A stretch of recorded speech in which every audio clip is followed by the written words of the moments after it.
photographer and recipient of the National Order of Ikhamanga, Sam Nzima. Nzima is the photographer who took the well-known image of Hector Pieterson during the Soweto uprising in 1976. His son, Thulani Nzima, confirmed the news that his father died in a Nelspruit hospital last night. 83-year-old Nzima collapsed on Thursday and had been in hospital since then. Nzima captured the picture of Mbuyisa Makubu carrying Pieterson's body as he and Antoinette Stoller ran from the police during protests against the education system under the apartheid regime. Now we're joined by Film Director Duma Ndlovu, who knew Sam very well. Kacheni, welcome to Endabeni, and well, you were a young star running around when Sam was taking the pictures. Just take us back to those days. Sawubona, thank you for having me. It seems as though it was yesterday, June 16, 1976, when all of South Africa exploded. When first it was Soweto, then later on all of South Africa. Sam and Sophie Tima and a driver were dispatched to the scene, and I then followed later on, about half an hour later, in another car. But by the time I got there, all hell had broken loose. Sam and Sophie were caught up in the milieu of the first shots that were fired, and of course Hector was one of the first victims of the brutality of the Boers as they opened fire on those innocent children. In fact, they had to play dual roles because their car was the only car that was around after Hector was shot, and the car from the World newspaper is the one that took Hector to Pieterson. Unfortunately, when they got to hospital, he was certified dead on arrival. Now, Kacheni, I mean, having worked with this caliber of photographer, and obviously, I mean, at the time when he took that picture, I mean, he didn't know that it was going to be this iconic. And I mean, you have had that relationship with him ever since prior to the June 16 scene up until his death. How did it change his life? Well, we should not forget the brutality and the extent of the brutality of the South African government.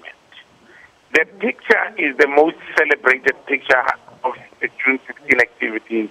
It successfully captured a moment in our history. Unfortunately, Sam was hounded like a criminal after taking the picture. He was at the height of his professional career as a photographer in '76, but a year or two later, he had to leave Soweto and go to Guyana for no other reason, Paul, except that the police were hounding him down. They harassed him covertly and overtly. They made life hell for him. Sam was a quiet guy. Sam was not like some of us. We were in the forefront. Everybody knew that we were in the Black Consciousness movement and we used to be detained all the time. Sam was more on the quiet side. So some of these things, as they happened, he did not have anywhere to run to. He did not have anybody representing him to say that, hey, this man is being harassed. And only we discovered later on that, hey, his life was hell. But he had to leave Soweto because of that picture that he had taken. You know, Kacheni, one of the things, I mean, as a journalist, that we always complain about is that our colleagues in photography and cameramen are normally not as recognized as those of us who would get the byline.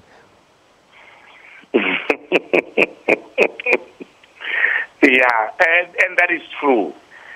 However, I will say this, Oguti, the generation got Sam Nzima, the generation of 1970, of the 70s, was a different breed of photographers.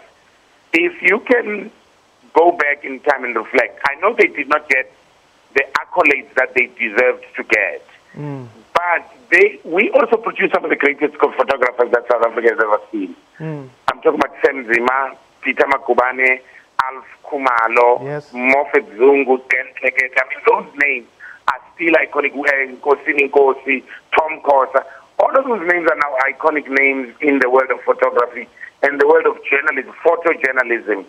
So, yes, it did not get as much recognition as they should have gotten, but I think they were a class on their own, that particular generation.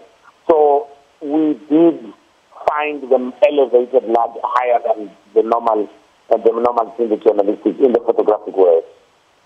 Are we at an end of an era, Gajeni? Sam Nzima's passing marks the end of an era, so to speak. Unfortunately, a few others are still alive. They're in their 80s, but they're no longer working. They're no longer shooting. But I think we are seeing a closing of an amazing and painful chapter of our struggle and our journalistic fraternity. Sam is one of those. I mean, Alf Kumalo passed on a few years ago. So you are seeing the candle flickering towards dying. And unfortunately, we are not seeing young people coming on to take up the mantle and to push forward and to replace those people that are leaving us. And that's the sad part. What's the best tribute, Gacheni, we can pay to Babu Sam Nzima? By making sure that young journalists are nurtured and pushed forward. By making sure that we do not forget the heroic contributions of people like Sam Nzima and his colleagues, the ones that came up around the same time. But just by making sure that black journalists push on and become better and better so that they can best represent the media in general. Unfortunately, the media has taken up knocks, and there's been a lot of criticism that is pointed at the media with today's interest in social gossip and things like those. We can pay tribute to those guys by understanding that photojournalism and journalism still has a role to play in telling our people's story in a dignified manner. Duma Ndlovu, Gacheni, asibonge kakhulu there. And let's take a listen now.